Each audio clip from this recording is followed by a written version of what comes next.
Hey, this is Matt once again. Welcome back to the videos. The paid request is time for Jonathan. Thank you so much for that. And for those interested in requesting any type of videos, feel free to send it either directly to my PayPal or join my Patreon. Both links are down below in the info box.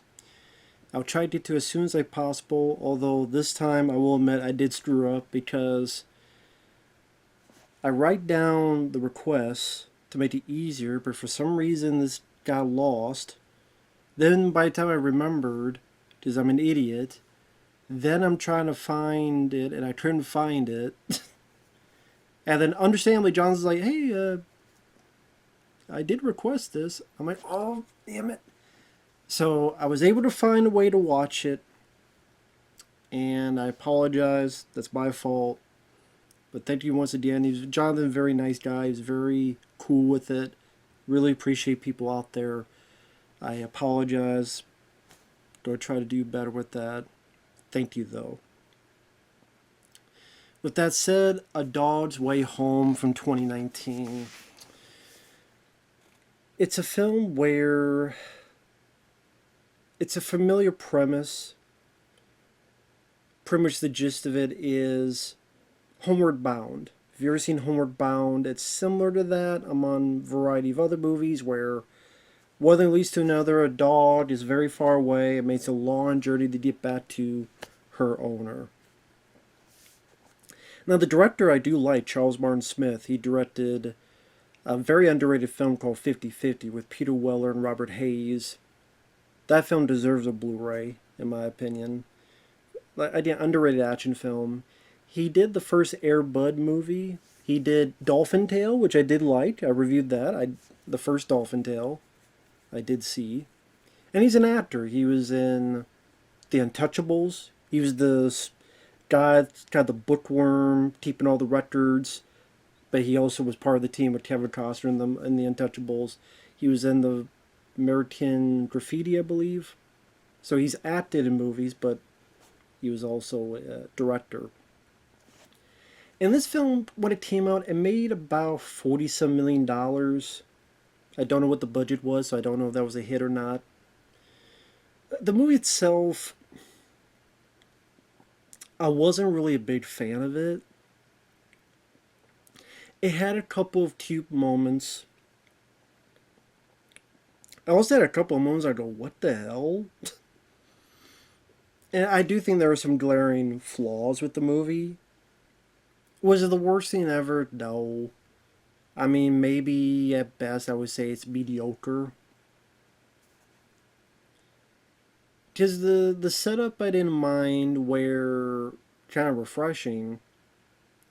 Dog, you have this construction site where this puppy is with her mom, and you have cats there as well, and they get along together. Some animal control people come by, they grab some of the animals, they don't get all of them. Although the way it's edited, it's like dire, as if it was life and death situation. But they don't get all the animals. They think they did. There's a few cats, some kittens, and this mama cat takes care of the puppy. I thought that was nice. That was sweet. I'm a cat person, so it's nice that they didn't like demonize or make it like the dogs hate the cats and stuff. As dumb as that sounds, again, that little bit was refreshing to see. I'm not saying it's never been done before, but again, not as often as I would like. So one day you have this guy named Lucas. He goes by this construction site with his girlfriend. Because he sees that there's these cats and kittens. And then the puppy notices from time to time and finally pops out. They go, wow, look at this puppy. Lucas takes it home. He's living with his mom. His mom is played by Ashley Judd. From Kiss the Girls, Double Jeopardy, been in quite a few other stuff. Good actress. I think she was in Dolphin Tale as well. And she works for the veteran, like the VA, the mental health services for veterans. So one leads to another, the dog gets up in there and allow the veterans light the dog and pet the dog. So things seem to be going well. But then this incredibly evil land developer is like, I need to get this construction site. it's falling apart and needed to be demolished. Like, meaning like there's a building that's crumbling down and they're going to do construction, get it out.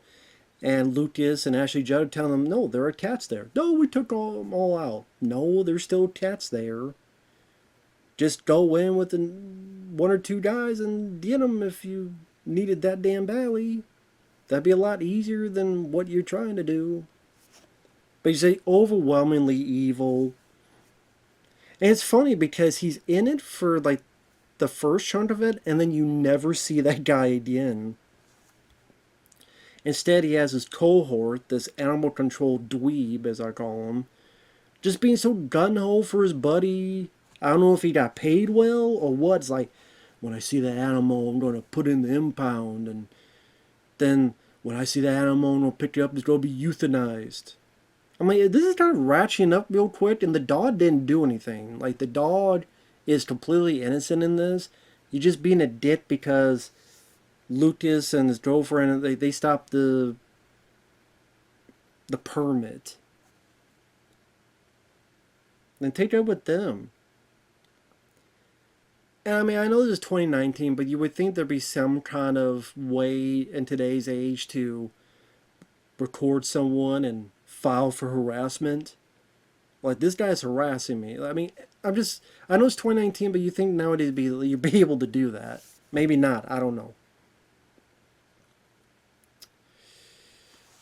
So one thing leads to another. Lucas and his girlfriend and Ashley Judd go, you know what, we'll probably going to find another place to stay, a better place, so the dog can be safe. So give us time, though. So we're going to take the dog to some people we know. It's fairly far away, and they'll be safe. Granted, oh yeah, because I guess in Denver, because it takes place in Denver, pit bulls are illegal. And by wanty circumstances, by barely a fraction of a hair of a relevance, this is certified as a pit bull. Which gets one of the lines of the movie. That's basically racism for dogs. I'm like, I guess she's right. Okay. And yes, the girlfriend who said that is black. So, okay, I guess that's true. But the dog has stayed there for a bit. She wants to get home to her owner. She gets the opportunity, and the rest of the movie, which it doesn't, I mean, the journey back home, or dog's way home, doesn't start till like 35-40 minutes into the movie. And then a number of events happen. You know, if you watch the trailer, you pretty much see the entire film. So, sound like Grace Randolph. So, there's hanging out with a pack of dogs. There's finding a CGI baby cougar. Yes, it's a baby cougar, and obviously they couldn't train a baby cougar, let alone a bigger cougar. So it's done with CGI. Very noticeable CGI. And these people try to help them against these coyotes. There's a possibility dog's going to get back home, but it gets screwed over. There's just a lot of little events happen. So before I get into that, my thoughts on the film. Why did I call it mediocre? The dog is a cute dog. I think the dog they chose and whoever was the dog's handler did a fairly good job having it act the way it needed to act. It's a cute looking dog. Have no issues with that. Ashley Judd is there. I mean, I like her as an actress. She's given not much to do, but it's nice to see her in there. Lucas, I mean, it seems like he was told to play a very broad, like a big kid. And it's one of those films that's trying to be very over sentimental. Like when he sees the dog again, he's like, and you see like a one tear going down. You know? to be feel good for the audiences. One glaring flaw this film had, and I think if they took this out, it would have helped a lot, was they give the dog a voice, an inner voice, by Bryce Dallas Howard. This was the worst decision they ever made for this movie. Whether it just because each time she talks, and we hear what the dog is thinking, it's this cheery, upbeat, "Hello, how's it going? Oh my God!" And the lines they give her, she sees snow falling and goes, "Ice cream! It's ice cream from the sky is falling." Or the guy goes, "Now go do your business," but she hears it as, "I love snow, do your business. I'm not sure if I like to go to work." And I'm sitting there going, it makes her sound like an idiot, a moron, a putz. And just the cheery, "Hello, how's it going? Oh, I'm not sure if I can do that." Everything they have Bryce Dallas Howard says doesn't need to be said out loud. It's all stuff we can all figure out. There's no deep monologue, deep feelings, deep thinkings, deep talk, deep anything.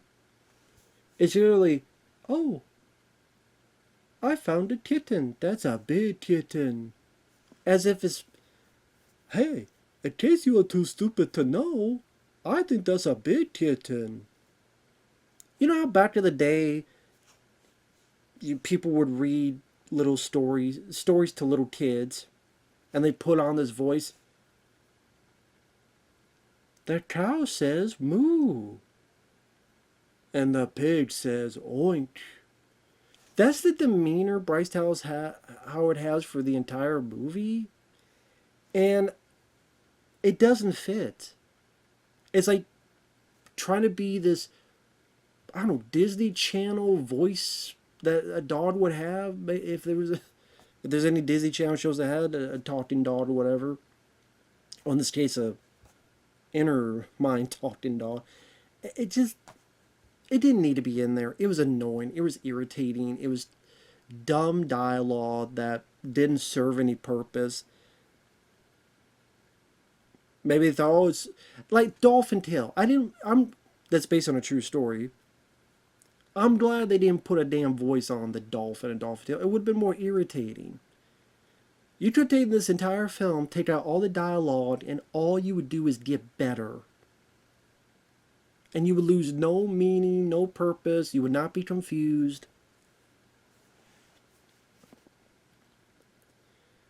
Like she sees someone mowing the lawn and goes, "Did not know what that loud thing was, but Jose liked to take you for a walk across his yard."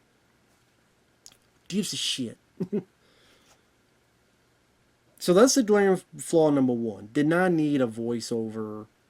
Like, just take it out. It was very glaring. It was very, what's the word I'm looking for? Noticeable, and it's in your face, and distracting. It was very distracting. The second flaw was, again, some of these folks really trying to be cartoonish, like the land developer, and even Lucas, and how upbeat he is about the dog, and there's not much subtlety. I would say the closest was Ashley Judd.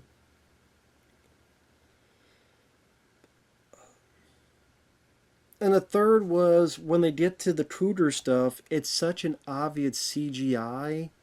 And so you have like a real dog and a CGI cougar going through a good chunk of this journey. And I get it. You can't train an actual cougar, let alone a kitten cougar. I get that. But at the same time, then maybe you should go, "This won't work." Because it would be like if they made a live action version of Fox and the Hound, but they have like a real hound and a CGI fox. you'd be noticing, like, you see one that's purposefully real, and then you see the comparison, and you could tell, like, how the fur moves compared to this, how the eyes move compared to this one, how it moves his head compared to this one, and you see how this one you could tell is real compared to something you could tell is fake. So you're not into the movie, you're not into the story, you're not into whatever you want to get out of this. You're just seeing a glaring CG animal next to a real animal, and because you consistently compare, it's like, okay, I keep noticing how fake you are. Now I'm trying to see just how fake you are. And it just... What made Hornbound work was that all three animals were real. And yeah, they talked as well, and I even said I wouldn't mind if they didn't talk, but at least Michael J. Fox and Don Amici, the voice work was a bit more, at times a lot more tolerable than Bryce Dallas Howard. But the spoilers, the stuff they go through, there's, like I said, they're attacked by coyotes, and these three guys save them, but they freak out over a baby cougar. Like, right, if they saw a real cougar, I'd be scared, but it's a baby cougar. So, them freaking out so much to the point that they lose their damn phone when they're trying to call this person, hey, we got your dog here, it's on your tag. And then I guess they took the tag off, smart of them. Then there's a bit where they're together and there's an avalanche, and the dog helps this other dog dig this guy out of the snow. And you have these two guys go, oh, well, they decide to help this guy out by taking the dogs, thinking that they both belong to the guy. When the dog's taken, it doesn't want to leave because it's leaving this cougar behind, but it has no choice. And then they help the dogs and raise them for a bit until they bring him back to the guy. And then this guy, for some reason, is just a complete asshole. Now, granted, yes, that does happen in the real world, to be fair. But it's like, give me a reason why. Other than he goes, you see my foot? Yeah, I'm not going to take care of these dogs. And that dog I don't even know. But what about at least this dog? Well, you know what? You like him so much, you take him. Even though they saved your life. So, again, the whole point is that he's a dick. And he is a dick.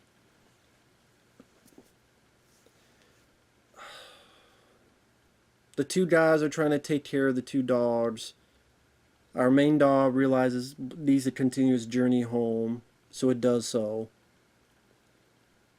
At one point gets to a town where it meets a homeless guy, played by James Olmos, from Blade Runner, from the original Miami Vice TV show. And he's just like a depressing guy who's sad, and you get the idea he's dying. And it seems like he cares for the dog, but for some reason, I mean, I know they try to explain, but still, he chains himself to the dog. You say, well, he's doesn't want to be alone, and he doesn't want this dog to run off, but he chains himself to the dog, so lo and behold, I said spoilers, the guy dies, and the dog is chained to him, and he can't get out. Gray's gonna be like Saw.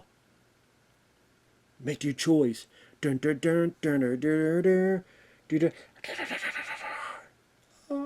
dun dun dun dun dun. So thankfully, two kids. One of them looked like the kid. I don't think it's him, but I swear he was the kid from who played the lead kid Bill in It Chapter 1. I don't think it was him, but man, it looked like him. And then the dog goes off, is attacked by CGI coyotes, and you have just this big CG fight where they're trying to fight, and then the cougar is now fully grown, and fully grown CG, and is attacking all the CG coyotes. It's just a big CG shit show. CG dog was attacked. CG wolves are trying to attack CG Cooter, but CG Cooter's grabbing and throwing the CG all around, and it looks like a, I don't know if I want to say a cartoon or a video game. I don't know, but it didn't look that good. I can't assume it look. I can't think it would look that good in 2019, let alone in 2024.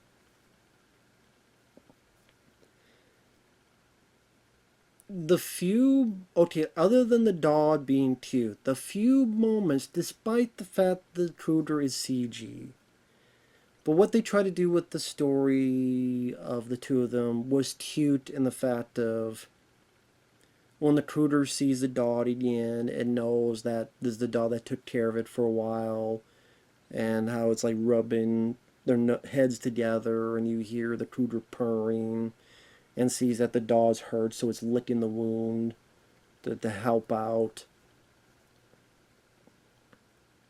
Even when they say goodbye to each other, the dog goes up and they kind of rub their heads together. Like that little bit was cute. But I mean, that's a couple moments, and I'm not gonna say I think the film's great because of that. You come to find out that the dog's been missing for 2 years or so and has finally come back, gotten home. Around that time, you don't really see much of the other characters anymore, meaning it doesn't cut back to Ashley Judd or Lucas or his girlfriend.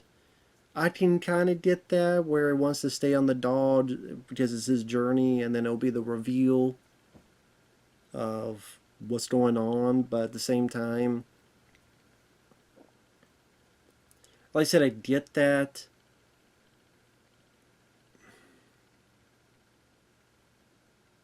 I do get that, but I don't know. Man, I'm just complaining about that just to get away from all the damn CGI and these random weird stuff like homeless Edward James almost killing the damn dog because I chained it to my dead body. I just stuff like that was just pretty weird. I know it's based on a book, so maybe this is all in the book, and okay. I think one of the writers helped with author on the book. Okay, fine.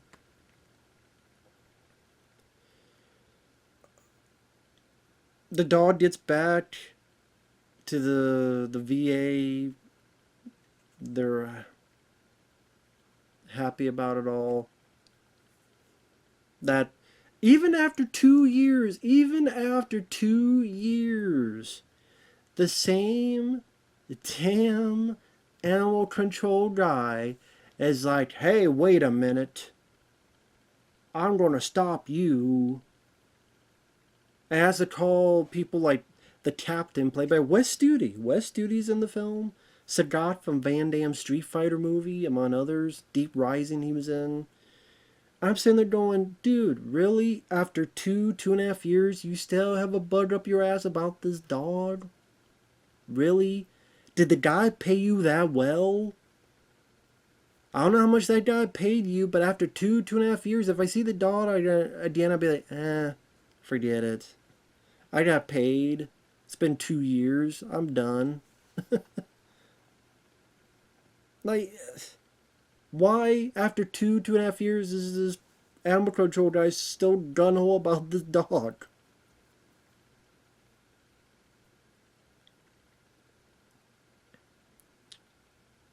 I guess because, hey, it's a pit bull, technically, or whatever, and so we can't have them there, so we gotta take it.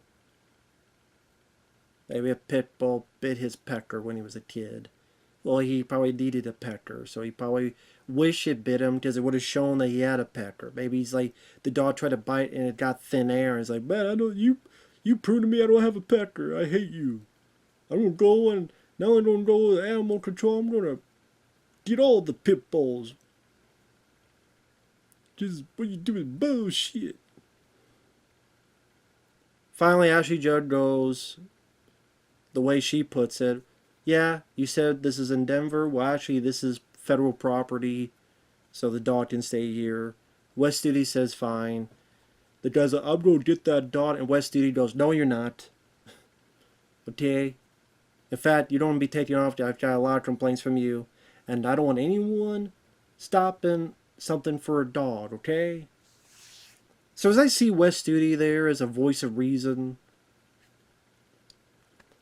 Ashley Judd is there because she worked with the director before. Edward James Olmos, pretty pointless role. Like if you took that whole bit out, it would not have mattered.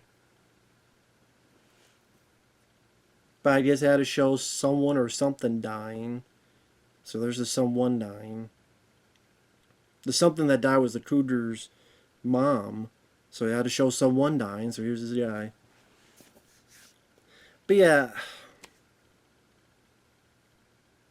If you watch the trailer, you've seen the entire movie. Bryce Dallas Howard's zippy, hey, obvious, as in saying the most obvious things or unfunny jokes, and being just seem like an idiot, seem like a moron. Just hey there, hello there. Like, I'm not 8 years old. You're not telling me a story, okay? The CGI stuff, over embellishing it. The plot being familiar if you've seen films like Homeward Bound 1 or 2 or more the first one, among other movies. So a couple of cute moments between the dog and the Kruger, despite all the CGI. Give credit to the dog handler. But I mean, I guess unless you need to see every film dealing with a dog,